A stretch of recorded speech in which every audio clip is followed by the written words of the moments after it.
Hey guys, and welcome to my YouTube channel. So I'm Aylowe, and this is the first video where I'm actually going to be doing some of the game dev stuff that I meant to do about a year ago when I first said I was going to set up this channel. It's taken me a while. Part of the reason is because when I started in college and I decided to do this, I got OBS, but I didn't actually have a webcam or mic, so I couldn't record any audio or record me doing anything, which is not necessary for what I wanted to do. But I watched stuff online that just had music in the background and didn't have anyone talking, and I found it kind of more difficult to watch. I don't want to say boring, because I understand that those people may not have the confidence or the equipment to do this kind of stuff. So I'm in my second year of college now, almost finished, and I'm only starting to do these. I have a backlog of videos to get through. So this is the first one. This is the very first. Sorry, it's just I haven't done this in a year. It's weird looking back on the stuff that I've done. What was I saying? What was I saying? Oh my god. I haven't looked at this in a year. Yeah, no. So I started a course in game development last year. I went back to college as a mature student. I was 30 when I went back. This is me just getting a reference image for the walls and stuff, for the pillars and the railings. So my first assignment, I'd never done 3D modeling before at all. I'd gotten a couple of short Udemy courses in game dev that were to make 2D platformer games, mobile games. So it taught a little bit of C# and how to use Unity, and that was my first experience in doing anything with game development. And I just kind of fell in love with it and decided to go back to college. Scary thing to do when you're in your 30s. I think that's the reason why I think I'm midlife crisis and needed to change my life. I'd spent my 20s pursuing a career in acting, which worked out so well. That's why I'm back in college and unemployed. So I'd never done 3D modeling, which is what relates to this video in particular, and I can't draw, I'm not artistic, so I kind of thought that 3D modeling would be a very difficult skill to master or skill to learn. And I'll dig up, I have a picture of the very first thing in the very first class that I did. If I can find the picture, and I might be able to show it over this. It was bad. But for my very first time using any kind of 3D modeling software, it wasn't the worst. We were shown the basics of how to move around 3ds Max, which is the software you see here. And yeah, there we go. Sorry, it's just because this is a recording. I don't want this up all the time. Go away. There we go. So, never opened 3ds Max in my life. I don't think I'd ever really even heard of it, to be honest. So in the first class we were taught how to navigate the viewports and how to bring in the primitives, so boxes, cubes, spheres, cylinders, that kind of thing. And then we were told to make an airport, so that was basically the first class that I had to do. This is the first assignment we were given, which was 2 or 3 weeks into the course, I think. We had to make a kitchen, and no, this is the second assignment. Sorry, the first assignment was to make a kitchen or and another room of our choice. I don't think I recorded any of that. If I did, I'll have to go back and check. See if I have the footage for that. This is the second assignment, so this was worth half of our overall grade, and we had to make a graveyard or a church and a graveyard really, and use fog and volumetric fog and lighting to make an atmospheric scene. So because I did half of this in college and half of it at home, I could only record the bits where I'm here working. So this is not a tutorial by any means. None of my videos are tutorial. They're more of just what would you say, a record of my work, so I can look back and see how far I've come, hopefully improving my skills. This year I've been using Maya a lot, so I haven't actually gone back to 3ds Max, but the skills are transferable, it's just the user interface. So I think what I'm doing here is setting up a separating wall so that I can have the church, and I was planning on having a car park or parking lot, depending on what country you're from, where you're watching this, if you're watching it, and then a graveyard beside it. Now I know how this turns out because I have finished the assignment, so I'm looking back, trying to remember what I was doing. The picture you can see very small there, this is my reference image. It is not, I started out wanting the church and everything to look exactly like this, and then realized that it's only a reference image, it doesn't have to, so I went away from it a little bit. The actual church was a spline, so I just drew basically a, I wouldn't call it a triangle, the top is a triangle, but I just kind of went a box triangle down, like I said, I'm terrible at drawing. It's the way I would draw a house. If you imagine a 3-year-old drawing a house where they just go up, triangle down, and then squares for the windows, that's how I still draw at 32 years of age now. So that's what I did, and I extruded it out so that it gave it depth, and then I duplicated it and scaled it to make all the different parts of the building. That's basically just, the tower is a cube extruded up, and the walls are all just cubes extruded out as well to give them length. So that's what I'm doing. The plane is just a plane. The door, again, I used a spline to make the shape, and then I booleaned the hole out of it. And then I also used that and booleaned another hole out in the middle to give the door frame. I'm actually surprised at how much I remember what I'm doing. So here I'm in the front view, about to work on something very important based on the reference images I was looking at. I'm going to be working on the pillars for the wall and the railings. Now, considering I had very little experience in 3D modeling at this stage, like literally maybe 4 or 5 classes, that's the overall idea of the kind of feeling I want, because it is supposed to be an atmospheric scene, so I kind of want that kind of dark, moody, cloudy look. Wanted. Yeah, no, considering I had very little experience with 3D modeling, practically no experience, this was quite a challenge. Now, I think we had 3 months to do it, and it took me the 3 months, and there were bits that were left off that I would have liked to put in had I had the time. I think I'm counting the bars in between the pillars.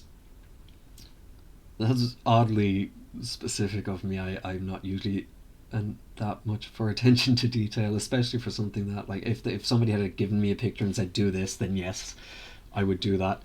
I would count the exact amount, but this was just make a church and a graveyard however you want. You can look however you want. I saw some of the other assignments that my classmates did, and every church looked different. So I mean, there was no set look that it had to be, so it could just be whatever you want.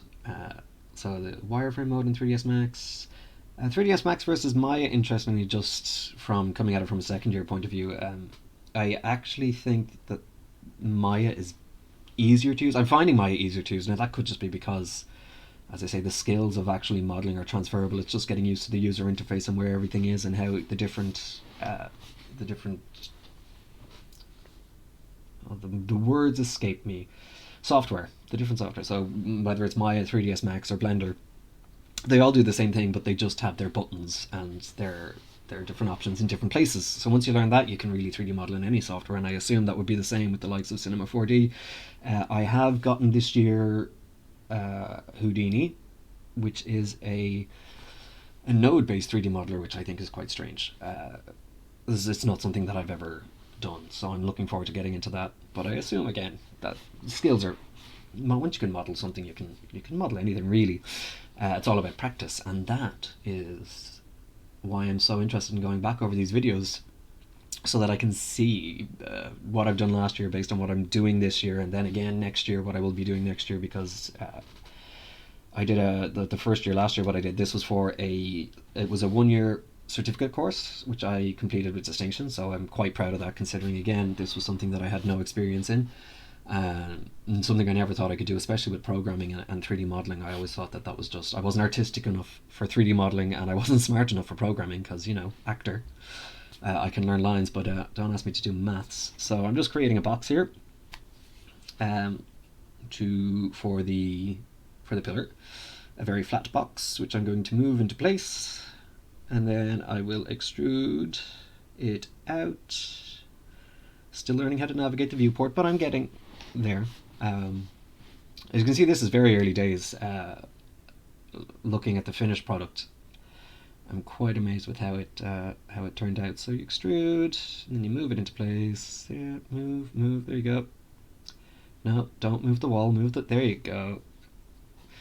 And extrude it out. Now, I already know, which is, I think, a good thing again about looking back at these things, and another reason why I wanted to do it is because it's always good to look at where you've come from, to see where you've come from, and to see how far you've gone, or how far you've come. I know that this is not, what I'm doing here is not the best way to 3D model by any means. So if you're new to 3D modeling and you are watching this, this is not a tutorial. This is not what you should be doing. It's just to give people an idea. If you're interested in going into game development, my idea behind this whole channel was to encourage any mature students that are thinking of going back to college to do anything, to absolutely do it. I think it's great. So what am I doing there? I'm adding subdivisions so that I can model it. So I just need a couple more edges. For 3D modeling, the more edges you have, the more geometry you have, the more detail you can get, and the easier it is to model an object. So if you have, you know, just a cube and no edges on it, and no faces other than the 6 faces that it would actually have, then you can't really do very much other than make it a cube, or extrude the faces out so that you have a very blocky kind of Minecrafty type thing. But at least you can see here with 1, 2, 3 edges, so I could select the edges and then start modeling them and manipulating them into different shapes. The vertexes, there'd be a vertex on every, I was going to point on the screen with my finger, but I realized you can't see, so here's my mouse pointer. Like every corner would have a vertex that again you can select. So I'm just taking the edges. There's an easier way to select an entire edge loop, which I did not know at the time. Moving it up because I want to get that detail at the top of the pillars. So I select the edges, the faces. Yeah, I'll just go around. I do really enjoy 3D modeling, which was, again, surprised me. And then I want to look. I can't get great detail in that photo. And these pillars are not going to look like the pillars in the picture, but they're going to be the best that I can do. Nope, decided that is not what I wanted. Nope, I did want it. Yep. Oh, this is brilliant. Oh, I should have done this ages ago.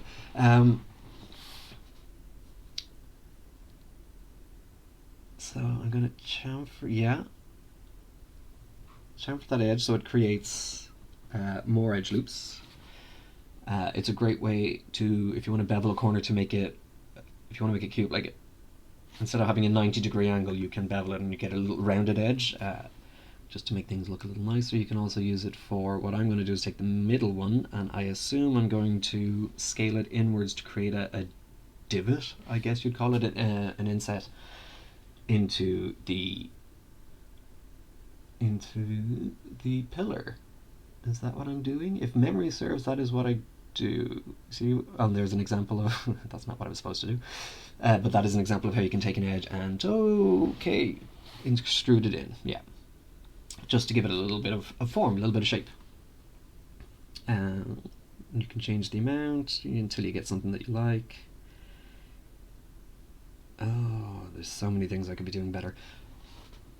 Yes, so the reason I set up the channel was, if you're a mature student who wants to go back to college to do anything, not necessarily computer game design, I know that for me it was a very difficult decision because, you know, I was turning 30, working in retail or unemployed, kind of going between the two, pursuing the acting career.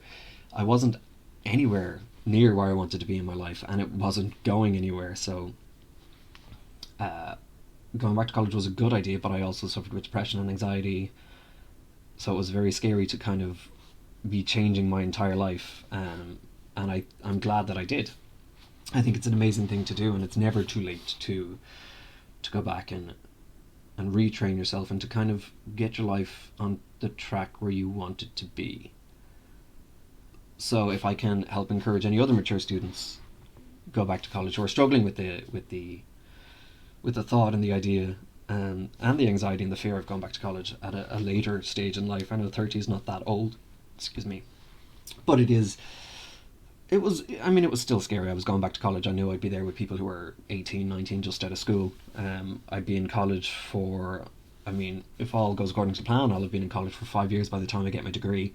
So I'll be coming out at 35, going into the industry, trying to get jobs, going up against people who are coming out, getting with the same qualification, who are in their early 20s. So, I mean, it is a scary time, but I mean, I'm loving what I'm doing. And even if it ends up like I can make my own stuff or that kind of thing, the skills are transferable. Like 3D modeling, you can take anywhere.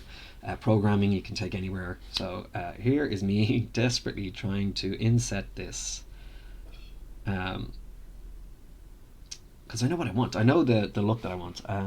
So yeah, you take the faces, you inset them. It creates more geometry again, so that you can edit it more. I know what I want. That's again, like going back over it. There's so many easier ways that I can do this, but the finished product isn't the worst thing in the world. Anyone who ever starts out in 3D modeling, it can be quite tedious.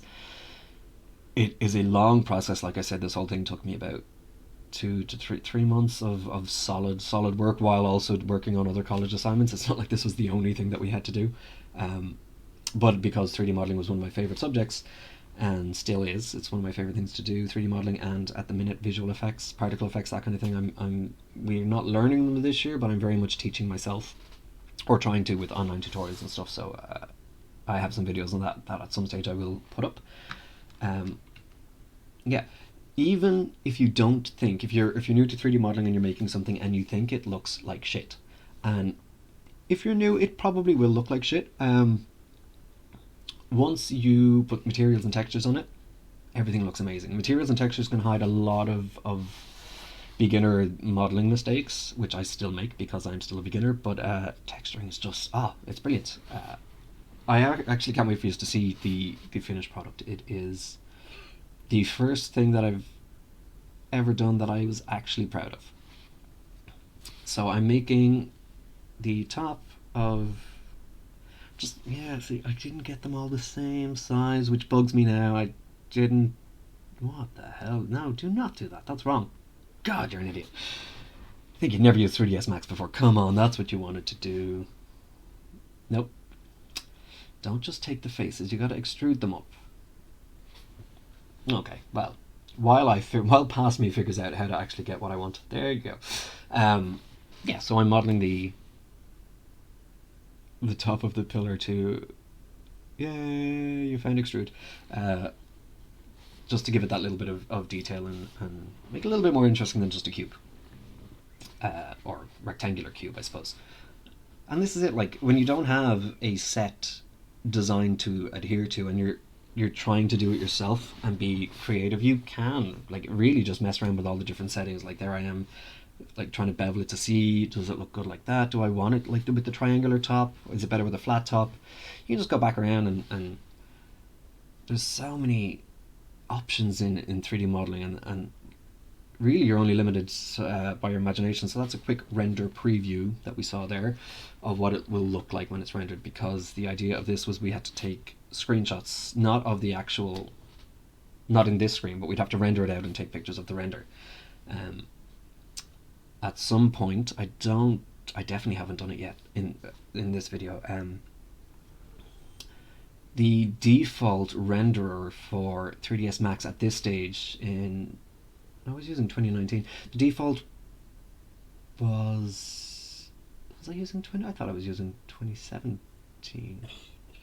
The default was it V-Ray renderer, I think it was. And halfway through this assignment, I found Arnold on 3ds Max, and I started to use that. It totally messed up with the fog and the lighting, and it took me forever to figure out how to fix it. I asked my 3D modeling teacher in college, and he said he'd only used the standard, so the V-Ray renderer, I think, if that's what it was. So he didn't know anything about Arnold, so I couldn't get any help, and I just had to figure it out myself. But I could have gone back to V-Ray, but Arnold made it look so much better. So once I saw what it looked like in Arnold, I could not go back to V-Ray. So I've finished one, and then basically for every other pillar, column, whatever you want to call them, I just duplicate it, and then I place them where I want them to be. So, and just move them into position. I shouldn't have them sticking out of the wall like that, which I know now, because when you material and texture stuff, if you have intersecting geometry, it can cause an issue. But I didn't know that at the time, so there you go. See, looking back, I can see the mistakes that I've made, mistakes that I wouldn't make now. And I'm sure in a few years when I look back at videos from my current year in college, 2020, the first year of my HND, so it's a 2-year HND that I'm doing now, Higher National Diploma. And then if I want to continue on and get a degree, it'll be 2 years after that. So I have a lot of college left. But plenty of time to learn. So this is me starting to make, I assume, the railing out of a box. I wonder why I didn't use a cylinder. I also want to point out that something that just really bugs me now is the naming convention. I have named nothing in this project. Absolutely nothing. They're all boxes, lines, cylinders. If I ever wanted to go back and work on a specific part of this, I'd never be able to find it in the hierarchy there. I'd have to just go around clicking on every individual object. So naming stuff is something that I do all the time now, and I make sure that everything's nice and neat and tidy, much more organized in my 3D modeling and Unity spaces than I am in my own personal spaces in real life. But with the railing, yeah, so I just create one bar, duplicate it as many times as I need, create, if I do them as instances, and I can't remember if I do, any change I make to one will be made to all of them. Or am I getting that wrong? Is it the other way around? Just copy all of them? See? Because I don't know if they have that in Maya. I mean, I've copied loads of stuff in Maya and that box has never popped up. So using Maya for the last year, I kind of forget what certain things of 3ds Max do.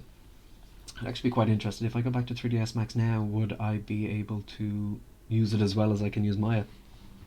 I just find Maya more user-friendly. I know there's a whole, is it like a 3ds Max war, or not 3ds, a 3D modeling software war, where you've got your 3ds Max people, your Maya people, and your Blender people. And everyone that thinks that the one they prefer is the best one, I think the best one is whichever one you can use the easiest. I do have Blender on my computer as well, and I have used it, not as much as I've used 3ds Max and Maya. But Blender's great for open source stuff. If I ever want to make my own games, I'd have to use Blender because I don't have licenses for... I have student licenses for Max and Maya, but I can't use them for commercial purposes, so... Excuse me.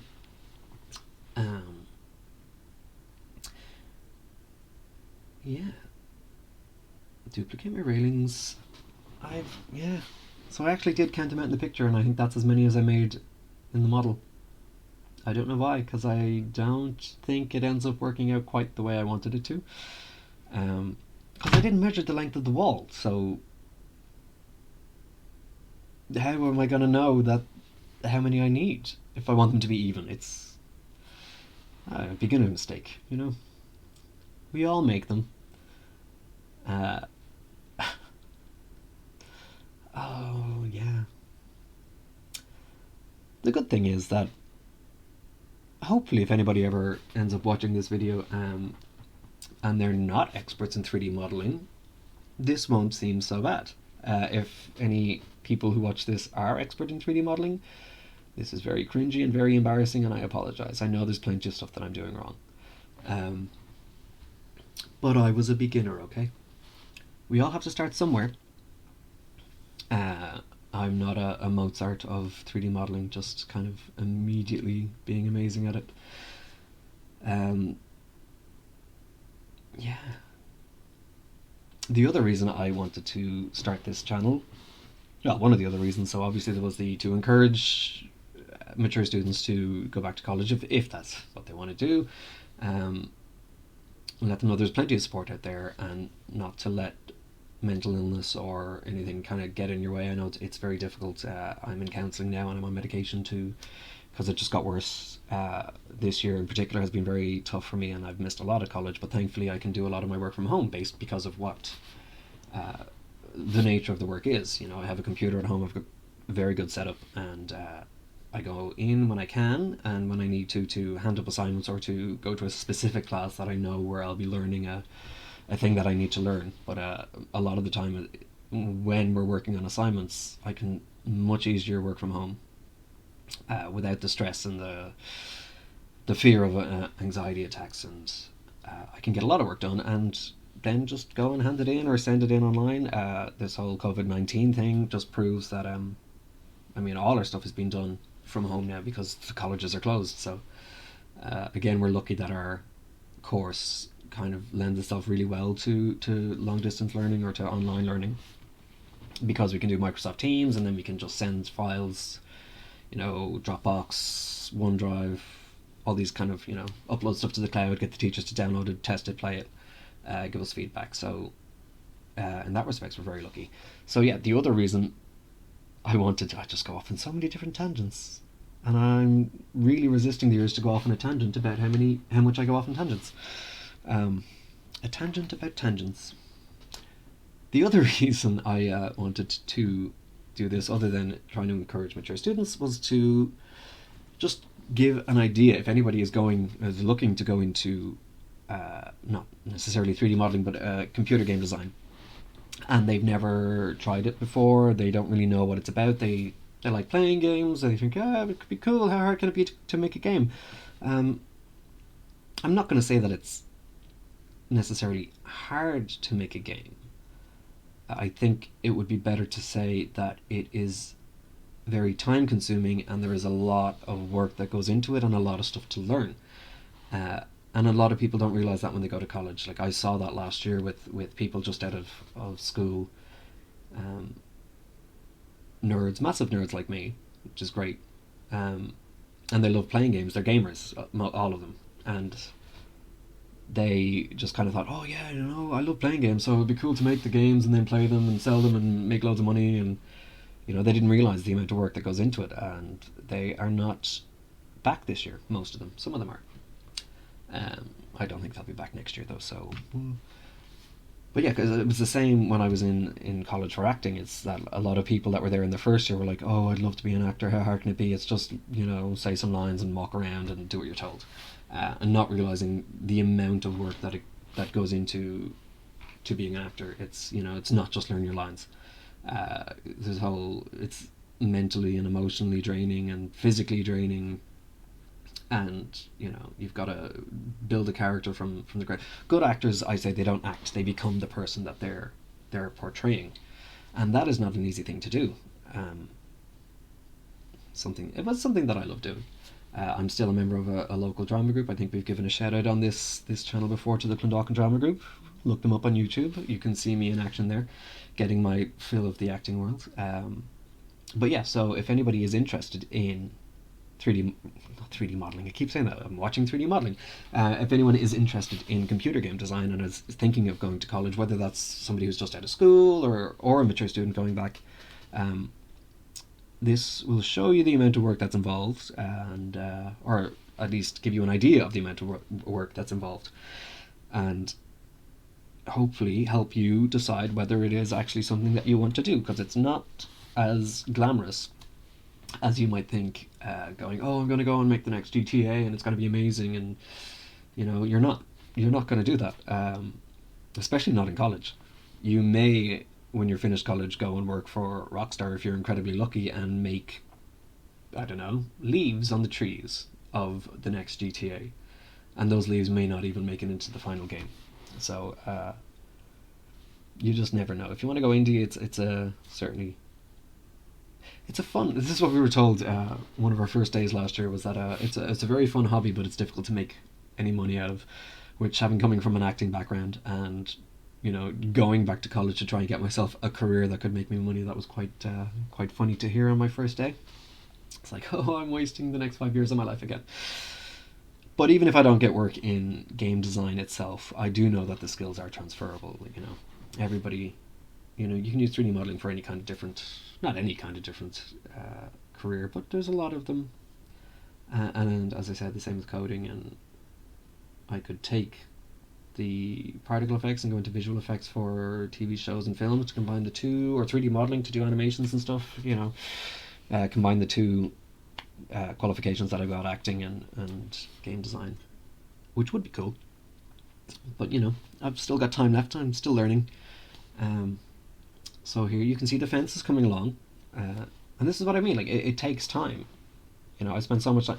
All I did was duplicate one bar over and over again and manipulate it and scale it to the right size and rotate it to the right direction and then put it in the right place. And even that, making a fence can take a lot of time, and it is quite finicky, and you should keep rotating it to make sure.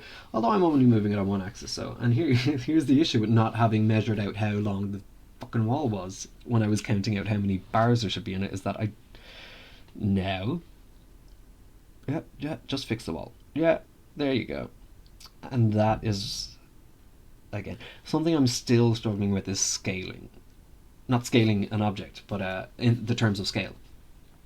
In that if I'm making something, even though there are units and you can change in all modeling software, you can say whether you want one unit to be a millimeter or a meter or that, so you can actually do proper measurements. I still don't do that, and I should. So I just kind of make the start of something, and then make everything fit around it. And when I bring it into the game engine, I made a player character for something that I'm working on this year, and I modeled it in Maya, and then I brought it into Unity, and it was about that big. So I had to scale the whole thing up. And that's literally just because of whatever, I was like, oh, 1 unit, yeah, that should be fine. Or sometimes I don't even look at the units and I just kind of go, there it is. I'll make everything fit around it. The actual first assignment I did, where I was making the kitchen and the other room of our choice, which for me was a kind of a study or a den type thing. It had bookshelves and a sofa and a fireplace. I started out with I can't remember exactly what I started, but I started making something like the tabletops or the maybe the fridge or one of the wall units in the kitchen. And then I had to try and scale every other object, because it had to be a kitchen, like a whole kitchen. And I had to have, so I had cutlery and bowls and plates, and a bowl of fruit was part of the assignment. We had to have a bowl of fruit in it. Everything else had to be kind of built around whatever I started with, whether that was however big or small that was. Now luckily that didn't have to be taken into anything else, so the size didn't matter. As long as it was everything was to scale with everything else, it was fine. But I did have a lot of issues when I was making like a wine bottle. It ended up being a massive wine bottle that I guess, some people might like a wine bottle like that, but it certainly wasn't realistic. And even in the finished product, the bookshelves, like the books are, if you look at the books compared to like the sofa, the books are just like, they would be massive books. And I did do a thing where I tried to model a little person, not an actual person, but I just made it out of cubes and a sphere for the head and some cylinders that I could use to scale. So I'd stand it beside a chair and go, that looks about right. And that's something that I still struggle with, is trying to get things properly to scale. So there's always room to learn, I guess. No one's going to learn everything in 1 year. And I know, I don't know personally, but other than my teacher in college, I've watched videos and seen stuff from professional 3D modelers who've been doing it their entire adult lives, and they're still learning because the technology is always changing and there's stuff being added in, and different ways to do things, and it's always changing. So you never really learn. It's like everything in life. You never learn everything. You just learn as much as you can and try and get as good as you can.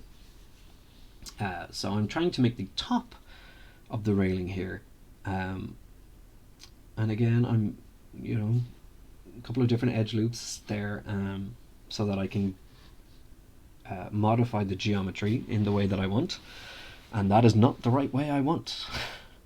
But when you hit extrude, it does automatically come out to a default setting for some reason. In 3ds Max that might have changed since then. So I'm just trying to get a little bit of shape onto it by scaling in the edge loop there in the middle, and then you go up to the next edge loop. There we go. I figured out how to select the edge loop without having to go around and click it. Yay. See, even in this video I have learned in the space of, however long this has been, half an hour? 36 minutes, and I've learned. So scale that in. And again, I have an end point in mind, kind of. Like, I'm going off the picture that I showed. But it's not going to be exactly like it, so chamfering just to get some more edge loops in there. So again, it is all about just playing around, and I struggled so much with 3ds Max last year, and not because of the software, it was because of just my inexperience with modeling. Like, I would have done it in Maya or Blender as well, and I still struggle a lot with stuff. But then when you figure it out, it's, problem solving. It's an amazing thing. That's what I like about programming. A lot of people don't like C# programming in my year. Don't offset it. No. What are you trying to do? Yeah, programming. C#. Pain in the ass. Really is. Oh, there we go. Make it a little. I'm trying to make it rounder. I see. And that's what I mean about chamfering is a good way to. I point at the screen like you can see me. Chamfering is a good way to make, hard edges softer. I still don't know what I'm trying to do there. But anyway, C# programming. Oh, my brain. I still, a year and a half, almost 2 years in, plus the little bits. I've a ton of courses on Udemy now. I just keep go buy them when they're on sale, and they're usually like 9, 12 quid, euro, dollars, wherever you're from. And there's some brilliant ones out there. I've learned a lot of C# programming, and a lot about modeling and Maya and Blender and Mudbox, and I just keep buying courses and stuff that I want to learn, and I watch them in my own time, and I practice the stuff that I can, and I try and integrate what I'm learning on Udemy with the stuff that I'm doing for college to practice the skills. And I still, programming is probably one of the things I find the most difficult, but I'm a stubborn person, as people who know me will attest to, and I cannot stop. If there's a problem and I can't solve it, I will literally just keep on banging my head against the wall until something gives. Whether it's me or the wall, I don't know.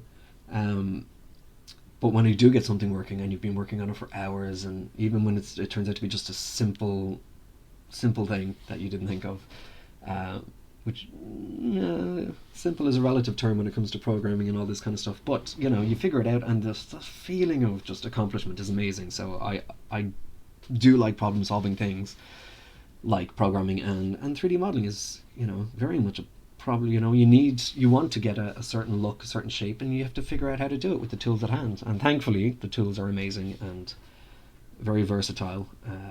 I only hope that one day I get to learn how to use them even half as good as some of the professionals out there, because I've seen some stuff that is like, if you go into ArtStation and look at some of the people out there, their stuff is just. I saw a picture of an otter that a guy did in, I think it was Maya. I'm not entirely sure. He did it in a 3D modeling software, and it looked like a photograph. It was just so cute.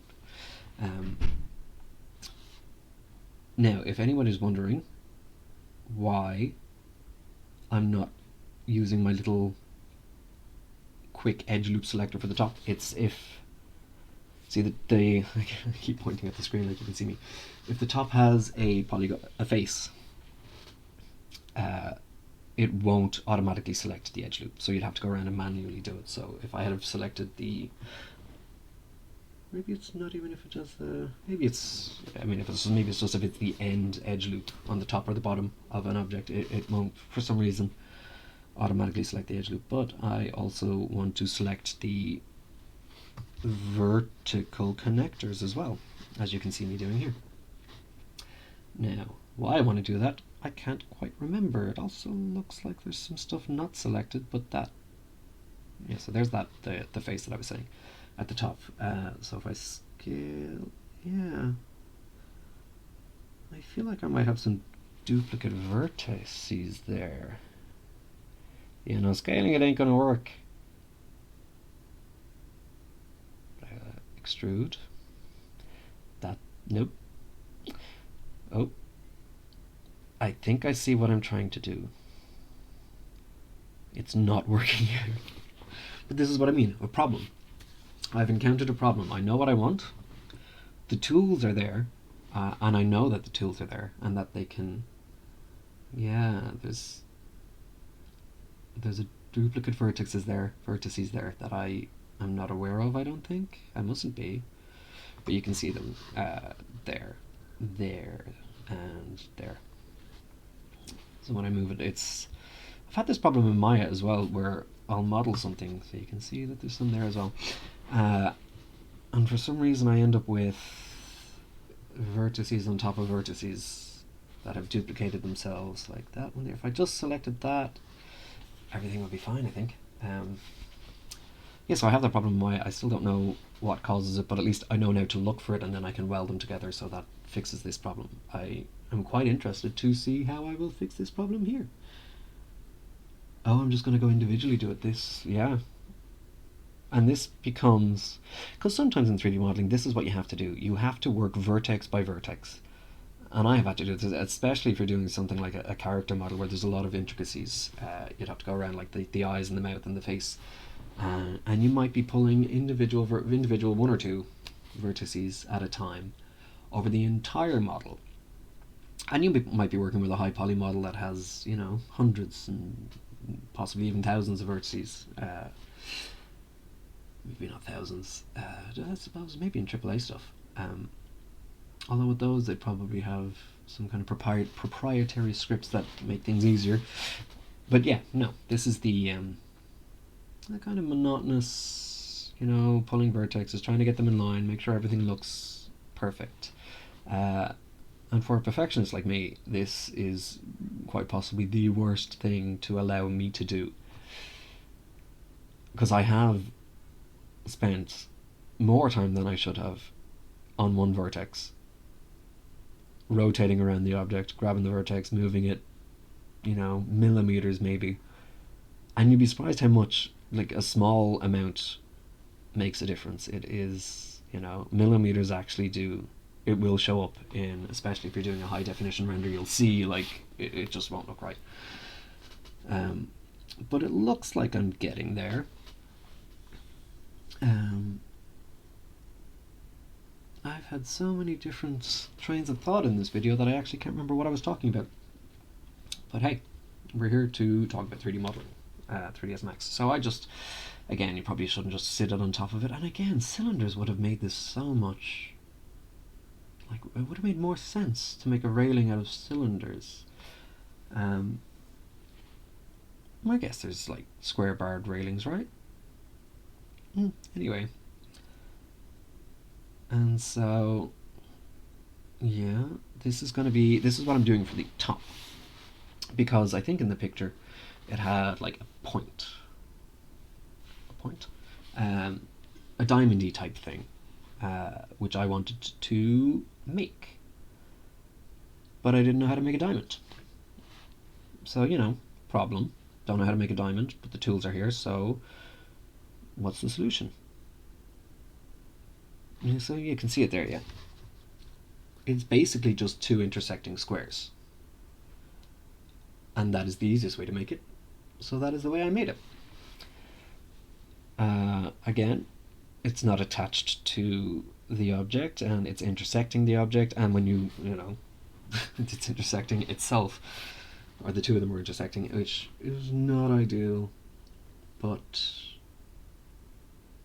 it was only for, a couple of images and a short animation of a camera moving around the scene. Uh, and for, like, even if this was in a game, how many people are going to, like, walk up to the fence and look that closely at the top little spike?